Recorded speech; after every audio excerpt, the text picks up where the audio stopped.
வணக்கம். இந்த வீடியோல ஊய்க்காட்டு சுடலை மாடசாமியுடைய கதையை பத்தி பார்க்கலாம் வாங்க. இந்த கதைக்குள்ள போறதுக்கு முன்னால நம்ம 3 விஷயங்களை தெரிஞ்சுக்கணும். முதல் விஷயம், இவர் பேரை கவனிச்சிங்களா? ஊய்க்காட்டு சுடலை அப்படின்னா என்னன்னு கேட்டா, அது ஒரு ஊரோட பேரு. ஊர்காடுங்கிற ஊரு தெற்க அம்பாசமுத்திரத்துக்கு பக்கத்தில் இருக்குது. நம்ம சுடலமாட எப்படி சீவலப்பேரிக்கு முதலா வந்து கோயில் வாங்கினாரோ, அதே மாதிரி அவர் இந்த அம்பாசமுத்திரத்துக்கு பக்கத்தில் இருக்கிற ஊர்காட்டுக்கு எப்படி வந்து சேர்ந்தாரு அப்படிங்கிற கதையை தான் இப்போ பார்க்க போகிறோம். ஸோ ஊர்காட்டு சுடலைங்கிற இவரே தான் ஊய்க்காட்டு சுடலை, உய்காட்டு சுடலை, ஊசிக்காட்டு சுடலை, இப்படி பல பேர்ல நம்மளால கும்பிடப்பட்டு வராரு. அடுத்து ரெண்டாவது விஷயம், இப்போ நீங்க ஊய்க்காட்டு சுடலை மாடசாமின்னு திருநெல்வேலி, தூத்துக்குடி, கன்னியாகுமரி, ஏன் உலகம் முழுக்க எத்தனை கோயில்களை பார்த்தாலும் அதுக்கெல்லாம் தலைமை மூலஸ்தான கோயில் இந்த கதையில பார்க்க போற கோவில் தான். இந்த கோயில்ல இருந்து தான் பிடிமண்ணை எடுத்துட்டு போய் எல்லா ஊய்க்காட்டு சுடலையும் வெவ்வேறு ஊர்களில் கோயில் வாங்கியிருப்பாங்க. அடுத்து மூணாவது விஷயம், இந்த ஊய்க்காட்டு சுடலையுடைய பூர்வீகம் என்ன, இவர் எப்படி பிறந்தாரு, எப்படி வளர்ந்தாருங்கிற கதையெல்லாம் அப்படியே நம்ம சீவலப்பேரி சுடலை, ஒத்தப்பன சுடலையுடைய கதையை தான். அதாவது சுடலைங்கிற பேர்ல வர்ற மாடசாமி ஒரே சாமி தான், அவருக்கு ஒரே கதை தான். சிவபார்வதிக்கு சண்டை நடக்குது. சாபம் வாங்கின பார்வதி அம்மா பேச்சியா சுடுகாட்டில் அலைகிறா. அப்ப சுடலை மாட சுடுகாட்டிலேயே பேச்சியுடைய மகனா பிறக்கிறாரு. சாபம் நீங்கி போனதுக்கு அப்புறமா பார்வதி கைலாசத்துக்கு போனாலும் இந்த சுடலை கைலாசத்திலேயே தங்காம புனந்திங்கிறதுக்காக சுடுகாடா சுத்தி திரிகிறாரு. அதனால சிவபெருமான் இவரை கூட சேர்த்துக்காம அங்கிருந்து பத்தி விட்டுறாரு. அனாதையா போன நம்ம சுடலமாட சாமி பகவதி அம்மன் கோவில்ல காவக்கார சாமியா சேர்ந்துக்கிறாரு. அவருடைய காவலையும் தாண்டி காளிப்புலையனுங்கிற ஒரு மலையாள மந்திரவாதி கோவிலுடைய செல்வங்களை பூரா ஆட்டையை போட்டுறான். அவனை தேடி போய் சுடலமாட அவன் குடும்பத்தையே கருவறுப்பாரு. இந்த கதை முடிஞ்சதுக்கு அப்புறமா சுடலமாட சாமி பல வகையில நம்ம தமிழ்நாட்டுக்குள்ள வந்து கோவில் வாங்குவாரு. அதுல ஒரு கதையை தான் இப்போ நம்ம பார்க்க போறோம். இந்த கிளாரிட்டிஸோட இப்ப கதைக்குள்ள போனா கொஞ்சம் தெளிவா புரியும். சரி, இப்ப நம்மள பல பேருக்கு இந்த கோயில் உருவான ஊர் பேரே தெரியலையே. ஊர்காடு, இந்த ஊரு ஒரு காலத்துல எப்படி இருந்திருக்கு தெரியுமா? இந்த பகுதியை ஆட்சி பண்ணின ஜமீன்தார்கள் எப்படிப்பட்டவங்களா இருந்தாங்க தெரியுமா? 18 ஊர்களை கட்டியாண்ட இந்த ஊர்காட்டு ஜமீன்கள் சேதுராயர் வம்சத்தை சேர்ந்தவங்க. பொதுவாகவே ஜமீன்தார்கள்னாலே நம்ம முத்து படத்துல வர்ற மாதிரி நல்லா சொகுசா ஒரு சாரட்டு வண்டியை கட்டிக்கிட்டு கூத்தும் கும்மாளமுமா இருப்பாங்கன்னு நமக்கு ஒரு மைண்ட் செட் இருக்கலாம். ஆனா இங்கிட்டு வந்து கேட்டு பாத்தீங்கன்னா இந்த ஊர்காடு ஜமீன், சிங்கம்பட்டி ஜமீன், இவங்க பேருக்கெல்லாம் இன்னமுமே எந்த அளவு மரியாதையும் விசுவாசமும் இந்த ஊர் மக்கள் வச்சிருக்காங்கன்னு நம்ம புரிஞ்சுக்கலாம். அப்படி தன்னுடைய மக்களுக்கு பூரா ஒரு நல்ல காவல்காரர்களாக, அவங்களோட சுக துக்கங்களா பங்கெடுத்துக்க கூடிய ஜமீன்களாக இவங்கெல்லாம் அந்த காலத்துல வாழ்ந்திருக்காங்க. அதனாலதான் இப்படிப்பட்ட ஒரு இடத்துல வந்து கோவில் வாங்கியிருக்காரு நம்ம சுடலமாட சாமி. சரி, சுடலமாட இந்த பகுதிக்கு எப்படி வந்தாருன்னு சொல்லப்படக்கூடிய 3 இன்ட்ரெஸ்டிங்கான கதைகளை இப்ப பார்க்கலாம். முதல் கதை, இதுதான் எல்லா கதைகளை விட ரொம்ப ஃபேமஸா சொல்லப்படக்கூடிய கதை. ஊய்க்காட்டு சுடலை கோயில்லையே எழுதப்பட்டிருக்கிற கதை. ஜமீனுடைய வம்சாவளிகள், அவங்களோட சொந்தக்காரங்கள் எல்லாரும் ஒத்துக்கொள்ளக்கூடிய ஒரு கதை. இந்த கதை எங்க ஆரம்பிக்குதுன்னா, முன்னாலேயே சொன்ன சுடலையுடைய பூர்வீக கதையில அவருக்கும் அந்த மலையாள மாந்திரீக அந்த திருட்டு பைய காளிப்புலையனுக்கும் கிளைமேக்ஸ் ஃபைட் சீன் நடந்துகிட்டு இருக்கு. உனக்கு என்ன திமிர் இருந்தா நான் கொஞ்சம் அசந்த நேரமா பார்த்து ஏன் காவல்ல இருந்த பகவதி அம்மன் கோவில் செல்வங்களை பூரா ஆட்டை போட்டு போயிருப்ப, உன்னை சும்மா விட மாட்டேன்டான்னு சொல்லி அவனுடைய ஒரே மக மாவிசக்கியோட மந்திரம் போட்டு ஒன்னா கூடி அவளை மாசமாக்கி விட்டுறாரு நம்ம சுடலமாடன். அத்தோட விடாம இந்த மாந்திரிகளுக்கு மரண வழியை கொடுக்கணும்னு சொல்லி ஒரு ஸ்கெட்ச் போடுறாரு. நம்மளோட மக வயிற்றுல புள்ளைய கொடுத்தது யாருன்னு பாக்குறதுக்காக வெத்தலையில காளிப்புளைய மைய போட்டு பாக்குறான். அப்போ உன்னுடைய கொலை கொடியை அறுக்காம விட மாட்டேன்டான்னு சொல்லிட்டு அவங்கிட்ட சுடலமாட சாமி சவால் விடுறாரு. காளிப்புளையனுக்கு இப்பவே தெரிஞ்சு போச்சு, நம்மளோட வித்தையெல்லாம் இப்ப நம்ம கூட சவால் போடுற சுடலமாடங்கிட்ட பழிக்காது. எப்பா சுடலை, நான் ஏதோ களவாண்டுட்டேன், என்னைய கொஞ்சம் உசுரோட விட்டுருப்பா, என்னோட கட்டுக்குள்ள வந்து நீ எனக்கு அடங்கி இருக்கணும், அதுக்கு பலியா நீ என்ன கேட்டாலும் தாரேன்பான்னு சொல்லி கெஞ்ச ஆரம்பிக்கிறான். அப்போ சுடலை அவங்கிட்ட விதவிதமா பரன்பரனா படையல்களை ஏத்துக்கிட்டு அவனோட மக மாவிசக்கியவே பலியா கேட்டு அவளுடைய வயித்தை கிழிச்சு அவளுடைய கருவை பிச்சு தின்னு முடிச்சிட்டு அவன் கூட ஏற்கனவே போட்ட அக்ரிமெண்ட் படி ஒரு சிமிழுக்குள்ள, அதாவது குங்கும சிமிழ் மாதிரி ஞாபகத்தில் வச்சுக்கோங்க, அதுக்குள்ள ஒரு நாழிகை காலம் போய் அடைபட்டு கிடக்கிறாருன்னு சொல்றாங்க. சில கதைகள்ல 1.25 நாழிகை அடைப்பட்டாருங்கிறாங்க, சில கதைகள்ல 3.25 நாழிகை அடைப்பட்டாருன்னு சொல்றாங்க. எப்படியோ இந்த காளிப்புலையனுக்கு கட்டுப்பட்டு குங்கும சிமிழுக்குள்ள போய் இப்ப சுடலமாட அடைபட்டுட்டாரு. இப்ப சுடலமாட மறுபடியும் இந்த குறிப்பிட்ட காலத்துக்கு அப்புறமா வெளியே வருவாரு, நம்மளை கண்டிப்பா போட்டு தள்ளுவாருன்னு தெரிஞ்சுக்கிட்ட இந்த காளிப்புலையன் அவரை வெளியவே வரவிடக்கூடாதுங்கிறதுக்காக ஒரு நல்ல ஆழமான குழியை தோண்டி அதுக்குள்ள இந்த சிமிழை போட்டு அதோட மறைச்சு வச்சுட்டான்னு ஒரு கதை சொல்றாங்க. இன்னும் சில கதைகள் என்ன சொல்றாங்கன்னா, அவன் அந்த குங்கும சிமிழை எடுத்து தாமிரபரணி ஆத்துடைய வெள்ளத்துல போட்டாங்கிறாங்க. வேற சில வெர்ஷன் ஸ்டோரியில இவங்க 2 பேருக்கும் இந்த கிளைமாக்ஸ் சீன்ஸ்லாம் எங்க நடக்குதுன்னா காக்காச்சி மலைக்கு மேல நடக்குது. அந்த காக்காச்சி மலையில நீலகண்ட கசத்துல தான் இந்த சிமிழை தூக்கி நம்ம காளிப்புலைய எரிஞ்சிட்டான்னு சொல்றாங்க. இப்ப முதல்ல சொல்ற மாதிரி பூமிக்குள்ள ஒளிச்சு வைக்கப்பட்டிருந்தாருன்னு சொன்னா அந்த கதையின்படி என்ன சொல்றாங்கன்னா, சில காலத்துக்கு அப்புறமா அந்த இடத்துல ஒரு மிகப்பெரிய மழை பொழிவு ஏற்படுது. அப்ப ஊரே வெள்ளக்காடாகுது. அந்த சமயத்துல பூமிக்குள்ள ஒளிச்சு வைக்கப்பட்டிருந்த அந்த சிமிழானது மேல வருது. அதுக்கப்புறமா அந்த சிமிழ்ல இருந்து வெளிப்பட்டு வந்து இந்த காளிப்புலையனுடைய கதையை முடிச்சாரு சுடலமாடன்னு சொல்றாங்க. இன்னும் சில கதைகள் என்ன சொல்றாங்கன்னா, இந்த காளிப்புலையன் அவன் ஊர்லயே ஒரு ஆத்துக்கு நடுவுல குழி தோண்டி ஒளிச்சு வச்சானோ, அந்த ஆத்துல தண்ணி மோக்கிறதுக்காக இந்த காளிப்புலையனுடைய சம்சாரம் போகும்போது அவளுடைய குடத்துக்குள்ள இந்த சிமிழானது ஏறி உட்கார்ந்து வந்துட்டு அவனுடைய வீட்டுக்குள்ளேயே வந்து இந்த காளிப்புலையனை சோழியை முடிச்சுன்னு சொல்றாங்க. இன்னும் சில கதைகள்ல தாமிரபரணி ஆத்துல விழுந்த இந்த சிமிழானது ஒரு இடத்துல மறுபடியும் மாட்டிக்கிட்டு அங்கிருந்து வெளிப்பட்டு வந்து இந்த காளிப்புலையனை மறுபடியும் அடிச்சு கொண்டு முடிச்சுன்னு சொல்றாங்க. எப்படியோ காளிப்புலையனுடைய சோழியை முடிச்சாச்சு. இதே சிமிழ் தான் இப்போ தாமிரபரணி ஆத்து வழியா இந்த ஊர்காட்டுக்கு வந்துகிட்டு இருக்கு. அது எப்படி அதே சிமிழ் மறுபடியும் தாமிரபரணி ஆத்துல வர முடியும்? ஏற்கனவே சுடலமாடசாமி வெளிப்பட்டு வந்துடுறாரு, வந்து காளிப்புலையனையும் கண்டம் பண்ணி விட்டுட்டாரு. அதுக்கப்புறமா அவர் பகவதி அம்மா கிட்ட போய் ரிப்போர்ட்டை கொடுத்துட்டு சிவலப்பேரி பக்கம் வந்துடுறாரு. அப்படி இருக்கும்போது எப்படி அதே சிமிழானது இந்த ஊர்காட்டு பக்கமா வந்து சேர்ந்திருக்க முடியும்னு சொல்லி கேட்டா இதுல இன்னொரு ட்விஸ்ட் சொல்றாங்க. அதாவது சுடலைமாடசாமிய ஒரு சிமிழ்ல இந்த காளிப்புலையன் அடைக்கல, 1008 சிமிழ்கள்ல இந்த சுடலமாடசாமிய அடைச்சான்னு இந்த 1008 சிமிழ்களையும் தூக்கி காக்காச்சி மலை நீலகண்ட கசத்துல எரிய போக அந்த ஆத்து தண்ணியில் அடிச்சிட்டு வரப்பட்ட ஒரே ஒரு சிமிழ் தான் இந்த ஊர்காட்டு பக்கமா ஒதுங்குச்சு. வேற ஒரு சிமிழ் வழியா வெளிப்பட்டு போய் ஏற்கனவே இந்த காளிப்புலையனை சுடலமாடசாமி சோழியை முடிச்சு விட்டாருன்னு ஒரு கதை சொல்றாங்க. எப்படியோ இப்ப தாமிரபரணி ஆத்து வழியா சுடலமாடசாமி அடைக்கப்பட்டிருந்த ஒரு சிமிழானது இந்த ஊர்காட்டு பக்கமா வருது. இப்படி தண்ணியில அடிச்சு வரப்பட்டுக்கிட்டு இருக்கிற இந்த சிமிழானது ஒரு மரத்துடைய இடுக்குல போய் மாட்டுது. அது ஒரு மரம் கிடையாது, 3 மரங்கள் சேர்ந்த ஒரு இடுக்குல போய் இந்த சிமிழ் மாட்டிக்கிச்சுன்னு சொல்றாங்க. அது என்னென்ன மரங்கள்னு பார்த்தா ஒரு மரம் பலா மரம், இன்னொரு மரம் மூங்கில் மரம், இன்னொரு மரம் புறா மரம்ங்கிறாங்க. இந்த 3 மரமும் சேர்ந்திருக்க இடத்துல ஒரு இடுக்குல போய் சிமிழ் மாட்டிக்குது. 2 மரம் சரி, பலா மரம் மூங்கில் மரம், அதென்னையா புறா மரம்னு கேட்டா அதை பத்தி கொஞ்சம் தேடி பார்த்தோம்னா இந்த மரத்துல பூக்கக்கூடிய பூக்கள்லாம் ஒரு புறாவுடைய வடிவத்தில் இருக்கு. அதனால இந்த மரத்துக்கு பேரே புறா மரம்னு வச்சிருக்காங்க. இப்போ அந்த புறா மரத்தை நீங்க வீடியோல பார்த்துக்கிட்டு இருப்பீங்க. உங்க ஊர்ல இந்த மரத்துக்கு என்ன பேர் சொல்லுவாங்கன்னு சொல்லிட்டு மறக்காம கமெண்ட்ஸ்ல சொல்லுங்க. இப்படி ஒரு வழியா சிமிழ் வந்து இந்த ஊர்காட்டுல ஆத்தங்கரையோரமா மர இடுக்குல தங்கியாச்சா. அதே நேரத்தில் இந்த பகுதியை ஆட்சி பண்ணிக்கிட்டு இருந்த ஜமீன்தார்கள், நம்ம முன்னாலே பார்த்தோம் பாத்தீங்களா, இந்த சேதுராயருடைய வம்சத்தில் வந்த ஜமீன்தார்கள், அதுல 2 ஜமீன்தார்கள், ஒருத்தருடைய பேரு கோட்டிலிங்க சேதுராயர், இன்னொருத்தரோட பேரு சிவனலைந்த சேதுராயர். இவங்க 2 பேரும் அண்ணன் தம்பி. இவங்க இதே ஆத்துல குளிக்கிறதுக்காக வந்து சேர்றாங்க. அந்த சமயத்தில் அவங்க குளிச்சுக்கிட்டு இருக்கும் போது அழகாக செய்யப்பட்டிருந்த ஒரு பெரிய பெரம்பும் ஒரு எலுமிச்சங்கனியும் அந்த தண்ணியில மிதந்து வருது. அந்த எலுமிச்சங்கனி நம்ம நார்மலா பார்க்குற சைஸை விட கொஞ்சம் பெரிய சைஸ்ல நல்ல மனம் வீசக்கூடிய கனியா இருந்திருக்கு.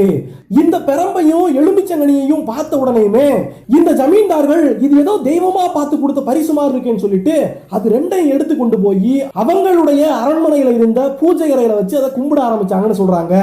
இப்படியாக கொஞ்சம் காலம் உருண்டோடி போய்கிட்டு இருக்கு. இங்க வந்து சேர்ந்திருந்த சிமிழ இன்னும் யாரும் பார்க்கவே இல்லை.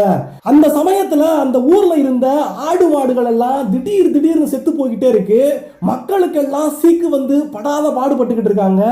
ஊர்ல மழையும் பொய்த்து போகுது, ஒரே பஞ்சமாயி போயிருது. என்னடா நம்ம ஊருக்கு இப்படி ஒரு சூனியம் முடிச்சு போச்சு, திடீர்னு ஏன் இப்படியெல்லாம் நடக்குதுன்னு சொல்லிட்டு இந்த ஜமீன்தார்கள்லாம் ரொம்ப மனசு வருத்தப்படுறாங்க. மக்கள் எல்லாரும் டெய்லி அவங்களுடைய அரண்மனைக்கு வந்து எங்களுக்கு வாழ்றதுக்கு வழி பண்ணுங்க ராஜா, ஏன் இப்படி நடக்குதுன்னு தெரியலேன்னு சொல்லி முறையிட்டு இருக்காங்க. அந்த சமயத்துல இந்த ஜமீன்தார்கள் அந்த ஊர்ல இருந்த ஒரு சிவபெருமானுடைய கோவிலுக்கு போய் அவர்கிட்ட முறையிடுறாங்க.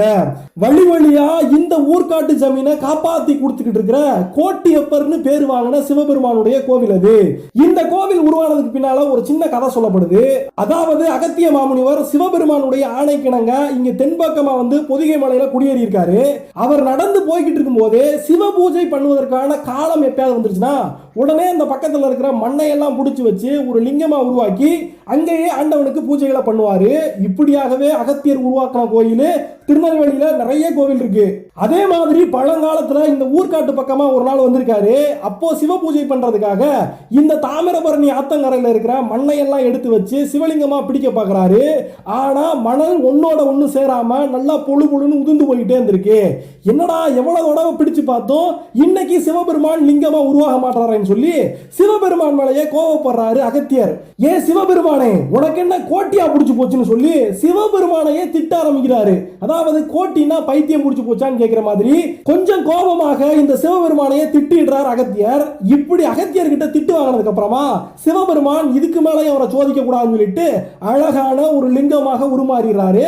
அந்த இடத்துல பூஜை பண்ணிட்டு அகத்தியர் கிளம்பி போயிடுறாரு. இப்படி உருவாக்கப்பட்ட அதே லிங்கம் இருந்த இடத்துல தான் இப்படி கோட்டி பிடிச்சு போயிருந்த கொஞ்சம் கிறுக்கு பிடிச்சு போயிருந்த சிவபெருமான்னு அவருக்கு பேர் வச்ச அகத்தியருடைய அந்த வார்த்தைகளை பிடிச்சுக்கிட்டு கோட்டியப்பர் ஆலயம்னு சொல்லிட்டு இங்க சிவபெருமானுடைய கோவிலை கட்டி இந்த ஜமீன்தார்கள் கும்பிட்டு வராங்க.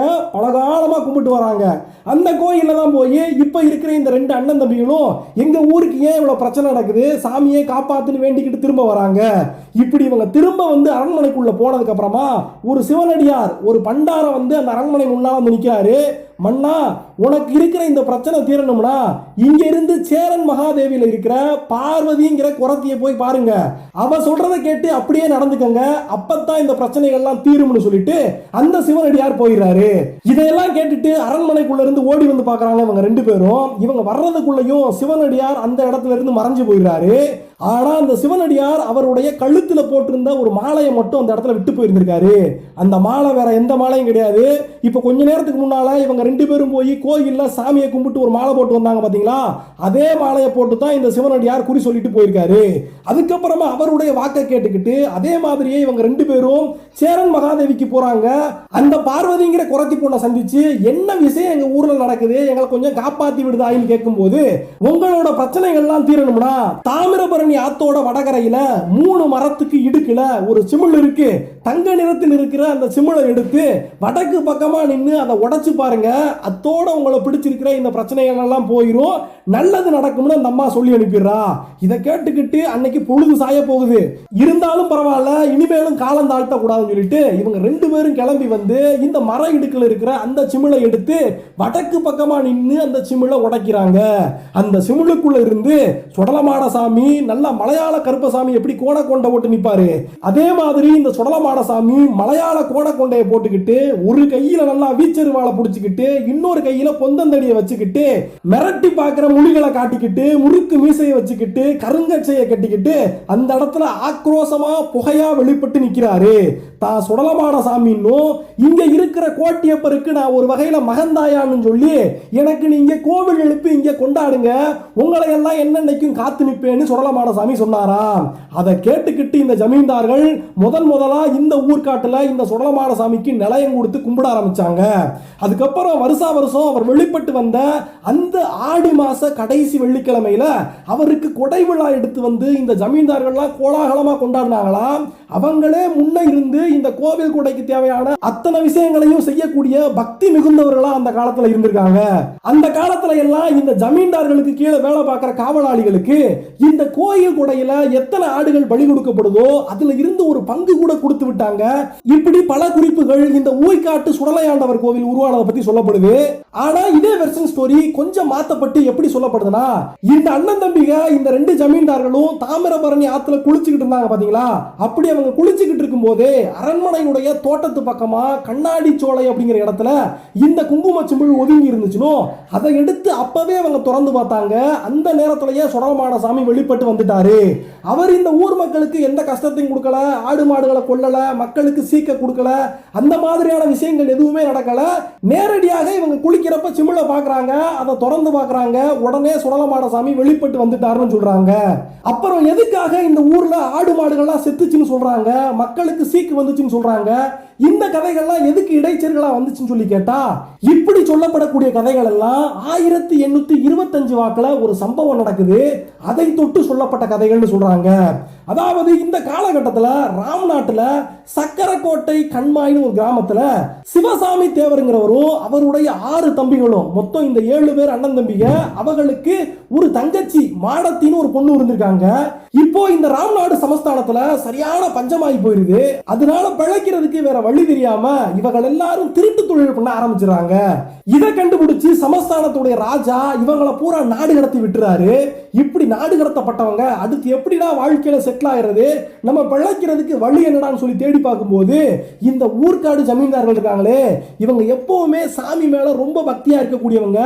இந்த சிவபெருமானுடைய கோவில் கோட்டியப்பர் கோவிலுக்கு கூட எக்கச்சக்கமா தங்க நகைகளை இவங்க வந்து நன்கொடைகளா கொடுத்துருக்காங்க. அதை பூரா ஆட்டையை போட்டு எடுத்துட்டு வந்துட்டு லைஃப்ல செட்டில் ஆயிரான்னு சொல்லிட்டு இந்த 7 அண்ணன் தம்பிகளும் முடிவு பண்ணி வராங்க. அப்படி வந்து இவங்க கோவிலுக்குள்ள திருட்டு வேலையை பார்க்கும்போது கோவிலுக்கு காவலுக்கு போட்டிருந்தவங்க இவங்க 7 பேரையும் வரிசையா ஒவ்வொருத்தரா தேடி பிடிச்சு கொண்டு ஓட்டுறாங்க. இப்படி தன்னுடைய அண்ணன்மார்கள் 7 பேருமே இறந்து போயிட்டாங்க அப்படிங்கிற செய்தியை கேள்விப்பட்டு அவங்களுடைய கடைசி தங்கச்சி அந்த மாடத்தையும் அவளுடைய நாக்க புடுங்கிக்கிட்டு இறந்து போயிடுறா. இப்படி இறந்து போன இந்த 7 ஆம்பளைய அந்த ஒரு பெண், இந்த 8 பேரும் நிறைவேறாத ஆசையோட செத்ததுனால ஆவியாகி போய் அந்த ஊர்களில் நிறைய களவாடல் வேலையில பண்ண ஆரம்பிக்கிறாங்க. நிறைய மக்களுடைய செல்வங்களை திருடி ஏழைகளுக்கு எல்லாம் எடுத்துட்டு போய் கொடுக்குறாங்க, ஆடு மாடுகளை கொல்றாங்க, நிறைய மக்களுக்கு நோய் நொடிகளை கொடுத்தாங்க. இப்படி இவங்களுடைய கோபத்தால அந்த ஊரே அல்லோகலப்பட்டுக்கிட்டு இருக்கும் போது அப்பதான் சேரன் மகாதேவியில போய் குரத்திக்கிட்ட குறி கேட்கும் போது இந்த அழிந்து போய் பேயா சுத்திக்கிட்டு இருக்கிற இவங்களுக்கெல்லாம் பீடம் போட்டு கொடுத்து உங்க ஊர்ல கோவில் கட்டி விடுங்க, அத்தோட உங்களுக்கு நல்லது நடக்கும்னு இவங்க குறி சொல்றாங்கன்னு சொல்ல போக அந்த ஊரை சுத்தி ஊர்காட்டை சுத்தி தனித்தனியாக இவங்க எல்லாருக்குமே கோவில் எழுப்பப்பட்டு அவங்க எல்லாரும் சாமிகளா கும்பிடப்பட்டாங்க. அதுக்கப்புறமா அந்த பிரச்சனைகள் எல்லாம் இந்த ஊரை விட்டு போச்சுன்னு சொல்றாங்க.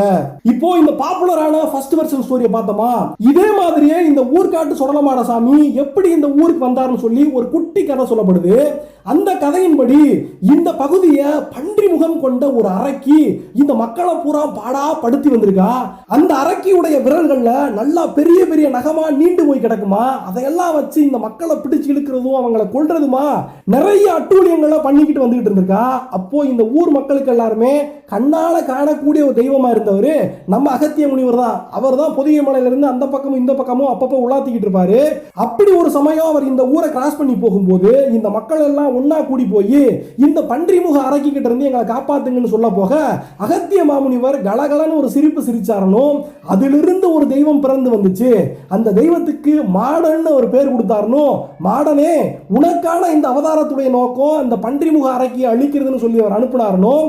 அதை கேட்டு போய் மாடசாமி அந்த அரக்கியை அழிச்சு முடிச்சுட்டு வந்து இந்த இடத்துலயே நிலைய வாங்கி இந்த மக்களுக்கு என்னன்னைக்கும் ஒரு காவல்காரனா இருந்து அவங்களுக்கெல்லாம் நல்லது செஞ்சு வராருன்னு ஒரு கதை சொல்றாங்க.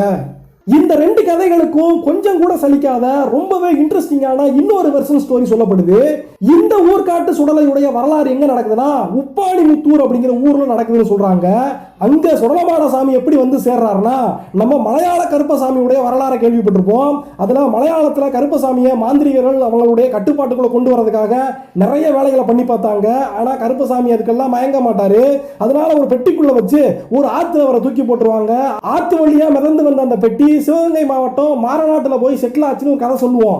அதே மாதிரியே சுடலமான சாமிக்கு மலையாளத்தில் இருந்து இந்த மாந்திரிகர்கள் எல்லாம் அவரை கட்டுக்குள்ள வச்சுக்கிட்டு தங்களுடைய ஏவல் வேலைகளை பார்க்கறதுக்காக நிறைய வேலைகளை செய்யும் போது அவர் எந்த கட்டுப்பாட்டுக்குள்ளையும் சிக்காம இந்த மலையாள மந்திரவாதிகள் யாரெல்லாம் அவரை வசியப்படுத்த நினைக்கிறாங்களோ அவங்களையெல்லாம் அடிச்சு முடிச்சு கொண்டு ஒழிச்சிட்டு அந்த மலையாள மக்களுக்கெல்லாம் நன்மைகளை செஞ்சு வராரு. இப்படியா போய்கிட்டு இருந்தா நம்ம மாந்திரியர்களுடைய இனத்தையே இந்த சுடலமான காலி பண்ணிடுவார்னு தெரிஞ்சுக்கிட்டு அவரை இந்த ஊர்ல இருந்து நாடு கடத்தணுமேன்னு சொல்லிட்டு அவருடைய 7 அடி சிலையை எடுத்து ஒரு மிகப்பெரிய பெட்டிக்குள்ள வச்சு ஆத்தோட அனுப்பி வச்சிருக்காங்க இந்த மலையாள மாந்திரிகர்கள். இப்படி ஆத்துல அடிச்சு வரப்பட்ட அந்த 7 அடி மிகப்பெரிய சுடலமாட சாமியுடைய சிலையானது தாமிரபரணி ஆத்துல மிதந்து வந்து ஊர்காட்டுல ஒரு ஆலமரத்து இடுக்குல சிக்கி நின்றுச்சுன்னு அதை பார்த்துக்கிட்டு இருந்த விவசாய பெருங்குடி மக்கள் எல்லாம் அங்க போய் அந்த பெட்டிக்குள்ள என்ன இருக்குன்னு திறந்து பார்க்கும்போது அதுக்குள்ள அந்த 7 அடி மிகப்பெரிய சுடலமாட சாமி முறுக்கு மீசையை வச்சுக்கிட்டு மலையாள கொண்டையை போட்டுக்கிட்டு நின்றுருக்காரு. அவரை எடுத்து கொண்டு போய் ஊர்காடு ஜமீனுக்குள்ள கிடைச்ச இந்த சுடலமாட சாமிக்கு ஊர்காட்டு சுடலைன்னு பேரு வச்சு நிலையம் போட்டு வந்தாங்களா. என்னதான் இந்த சுடலமாட சாமி ஊர்காட்டுக்கு வந்து சேர்ந்துட்டாலும் மலையாளத்துல இருந்த அந்த மாந்திரிகளை இன்னும் ஆட்டி படைச்சுக்கிட்டு தான் இருந்திருக்காரு. அங்க இருக்கிற தன்னுடைய மக்களுக்கு நன்மைகளை செஞ்சுக்கிட்டு தான் இருந்திருக்காரு. ஆகா, சுடலமாட சாமியை இங்கிருந்து அனுப்பி வச்சாலும் அவருடைய ஆட்டம் குறைய மாட்டேங்குது. எப்படியாவது அவர் எங்க போய் சேர்ந்திருக்காரு, இந்த ஆத்து வழியா எங்க போய் ஒதுங்கி இருக்காருன்னு பார்த்து அவருடைய கதையை மொத்தமா முடிச்சுட்டு வந்தாதான் நமக்கெல்லாம் பொழப்பு ஓடுன்னு சொல்லி எல்லா மாந்திரிகர்களும் ஒவ்வொரு திசையில அந்த ஆத்தோட வழியில போயிட்டு இருக்காங்க. அதுல ஒரு மாந்திரிக சரியாக இந்த ஊர்காட்டுக்கு வந்து இங்கதான் அந்த 7 அடி உருவத்தில் இருக்கிற சுடலமாட சாமி இருக்காருன்னு தெரிஞ்சுக்கிட்டு அவரை தன்னுடைய கட்டுப்பாட்டுக்குள்ள கொண்டு வந்து ஒரு பானைக்குள்ள அடைக்கணும்னு முடிவு பண்ணி தன்னுடைய மந்திரங்களை எல்லாம் போட்டு பார்க்கறான். எப்படியாவது சுடலமாட சாமி இந்த கோயில இருந்து தப்பிச்சு போயிடக்கூடாதுங்கிறதுக்காக அவருடைய கோவில் வாசல் முன்னால ஒரு தீட்டு துணியை போட்டு வச்சு அவர் அந்த கோயிலுக்குள்ளேயே கட்டம் கட்டி நிக்க வைக்கிறான். இப்ப சுடலமாட சாமி கோவில் வாசல் வழியா வெளியே போக முடியாது. அதனால ஏதாவது ஒரு சின்ன பொந்து வழியா ஜன்னல் வழியா வெளியே போயிடலாம்னு சொல்லிட்டு ஒரு பள்ளியுடைய உருவத்துக்கு மாறி அவர் ஜன்னல் வழியா வெளியே தப்பிச்சு போக முயற்சி செய்யும் போது இந்த மந்திரவாதி தன்னுடைய கையில் இருந்த வாளை வச்சு அந்த பள்ளியுடைய ஒரு காலை வெட்டி போடுறான். இப்படி இங்க இத்தனை விஷயங்கள் நடக்கும் போது அந்த ஊர் மக்கள் எல்லாரும் அங்க கூடி வந்து அந்த ஒரு மலையாள மாந்திரிகனை பிடிச்சி மரத்துல கட்டி வச்சு அவனை அடிச்சு கொன்னு எரிச்சு கொண்டு போடுறாங்க. அதுக்கப்புறமா சுடலமாட சாமி பள்ளி உருவத்துல அவருடைய ஒரு கால் போச்சு பாத்தீங்களா, அதே மாதிரி அந்த சிலையில் இருந்து ஒரு கை மட்டும் உடைஞ்சு போய் அவர் கொஞ்சம் ஊனப்பட்டு நின்றுருக்காரு. இதையெல்லாம் பார்த்து அந்த ஊர் மக்கள் சுடலமாட சாமிக்கு வேற ஒரு சிலை வைக்கணும்னு சொல்லிட்டு சாமி கிட்ட உத்தரவு கேட்கும் போது இதே பழைய சிலையோட தான் நான் இருப்பேன், என்னுடைய சிலையை மாத்த வேணாம்னு சொல்லிட்டு சுடலமாட சாமி உத்தரவு கொடுத்துறாரு. ஆனாலும் அந்த ஊர்ல இருந்த ஒருத்தர் கொஞ்சம் பணக்காரரு சுடலமாட சாமிக்கு நான் தான் புது சிலை செஞ்சு வச்சேன் அப்படின்னு பேர் வாங்க நினைச்சாரான்னு தெரியல. இந்த உடைஞ்சு போன பழைய சிலையை எடுத்துட்டு புது சிலையை வைக்க போறேன்னு கிளம்பி இந்த பழைய சிலையை பெயர்த்து எடுத்து கொண்டு போய் அந்த ஊர் முன்னால ஓடிக்கிட்டு இருந்த ஆத்துல போட்டுறாரு. அதுக்கப்புறமா கோபம் கொண்ட சுடலமாட சாமி அந்த ஆத்துல யாரெல்லாம் குளிக்க வராங்களோ அவங்களையெல்லாம் சாகடிக்கிறாரு, பல துன்பங்களை கொடுக்கிறாரு, அவங்களையெல்லாம் பித்து பிடிக்க வைக்கிறாரு. இப்படியே நடந்துகிட்டு இருக்கும்போது ஊர் மக்கள் எல்லாரும் புதுசா வைக்கப்பட்டிருக்கிற அந்த சுடலமாட சிலை கிட்ட போய் சாமி ஏன் எங்களுக்கு இவ்வளவு துன்பங்களை கொடுக்குறேன்னு கேட்கும்போது என்னுடைய சிலையை நீங்க மாத்தி வச்சதுனாலதான் இவ்வளவு துன்பங்களை நீங்க அனுபவிக்கிறீங்கன்னு சொல்லி மக்களுடைய வேண்டுதலுக்காக மறுபடியும் தன்னுடைய கோபத்தை குறைச்சிக்கிறாரு. எது எப்படி இருந்தாலும் முதல்ல அந்த புது சிலையை மாத்தி கொண்டு வந்து ஒருத்தர் வச்சார் பாத்தீங்களா, அவங்களுடைய வீட்டையே பூண்டோட ஒழிச்சு விட்டுறாரு நம்ம சுடலமாட சாமி. அதுக்கப்புறமா ஒரு வழியா சுடலமாட சாமி இங்க கோபத்தை குறைச்சிக்கிட்டு உட்கார்ந்துட்டாலும் வருஷம் கொடை விழா எடுக்கும் போது இந்த ஊர் மக்கள் எல்லாரும் முதல் நாள் வெள்ளிக்கிழமை கொடைனா வியாழக்கிழமை சாயங்காலமே போய் அந்த ஆத்துல முதல்ல அந்த பழைய சிலை போடப்படுச்சு பாத்தீங்களா, அங்கதான் பொங்கலை வச்சு அங்க ஒரு கெடாயை வெட்டி பலி கொடுத்துட்டு அங்க இருந்து தீர்த்தத்தை எடுத்துட்டு வந்துட்டு உண்மையான உயிரோட்டமாக இருக்கக்கூடிய அந்த பழைய சுடலமாட சாமியுடைய அருளை எடுத்து கொண்டு வந்து இங்க புது சிலையில நிப்பாட்டுவாங்க. அதுக்கப்புறமா அன்னைக்கு நைட்டு பூரா மயான வட்டம் நடக்கும். இப்படி வியாழக்கிழமை நைட்டு பூரா முடிஞ்சதுக்கு அப்புறமா வெள்ளிக்கிழமை காலையில கருங்கடா குட்டிகளை பூரா கொண்டு வந்து அந்த கோயில் முன்னால கம்புகள்ல 4 காலையை விரிச்சு அந்த குட்டிகளை பூரா தொங்க விடுவாங்க. அந்த கருங்கடாக்கள் பூரா நல்லா பறவை மாதிரி பறந்துகிட்டு தொங்கிக்கிட்டு இருக்கும். அந்த சமயத்துல சுடலமாட சாமியுடைய அருள் வந்தவர் அந்த கடாக்களுடைய நெஞ்ச புலந்து உசுரோட துடிக்க அந்த ஆடுகளுடைய ரத்தத்தை குடிக்க ஆரம்பிப்பாரு. அப்போ புழக்கப்பட்டிருக்கிற அந்த கருங்கடாவுடைய நெஞ்சில ரத்தத்தோட நிறைய வாழைப்பழங்களை உள்ள போடுவாங்க. அதையெல்லாம் பிணைஞ்சு இந்த சுடலமாட சாமி படையெல்லாம் ஏத்துக்கிறோம். இப்படியாக அந்த ஊர்ல பலி கொடுக்கக்கூடிய எல்லா கருங்கடாக்களையும் தின்னு செமிச்சதுக்கு அப்புறமா இந்த சாமி மக்களுக்கு பூரா பூஜைகளை போடுறதுக்கு அபிஷேகங்களை பண்றதுக்கு வழி கொடுக்கும். இப்படி கோவில் கொடையெல்லாம் முடிஞ்சு அடுத்த நாள் அன்னதானத்தோட இந்த திருவிழா சிறப்பா முடியும்னு சொல்றாங்க. இப்ப கூட ஊர்காட்டுல அந்த முதல் வெர்ஷன் ஸ்டோரியில சொல்லப்பட்டது மாதிரி ஜமீன்தாருடைய வம்சாவளியினர் இந்த கோயில்ல சுடலமாட சாமிக்கு கொடை கொடுத்து கொண்டாடி வராங்க. இந்த சுடலமாட சாமி கோவில்லையே விநாயகருக்கு, முருகனுக்கு, பிரம்மராக்கு சக்திக்கு, முண்டன் சாமிக்கு, மாவிசக்திக்கு இவங்களுக்கெல்லாம் நிலையம் போட்டு கொடுத்துருக்காங்க. வருஷா வருஷம் ஆடி மாசம் கடைசி வெள்ளிக்கிழமையில 3 நாள் குடை விழா இந்த ஊர்ல சிறப்பாக கொண்டாடப்படுது. இந்த வீடியோ உங்களுக்கு பிடிச்சிருந்துச்சுன்னா ஒரு லைக் கொடுங்க. இந்த வீடியோ எப்படி இருந்துச்சுன்னு கமெண்ட்ஸ்ல சொல்லுங்க. இதே மாதிரியான ஆன்மீக தகவல்களை நீங்க தெரிஞ்சுக்கிறதுக்கு இந்த சேனலை சப்ஸ்கிரைப் பண்ணி பெல் ஐகானை கிளிக் பண்ணி ஆல் அப்படிங்கிற ஆப்ஷனை தொட்டு வச்சுக்கோங்க. உங்களுக்கு பிடிச்ச கோவில்கள், உங்களுக்கு பிடிச்ச குலசாமிகளை பத்தி வீடியோக்கள் போறதுக்கு இந்த வீடியோட கமெண்ட்ஸ்ல சொல்லுங்க. நன்றி, வணக்கம்.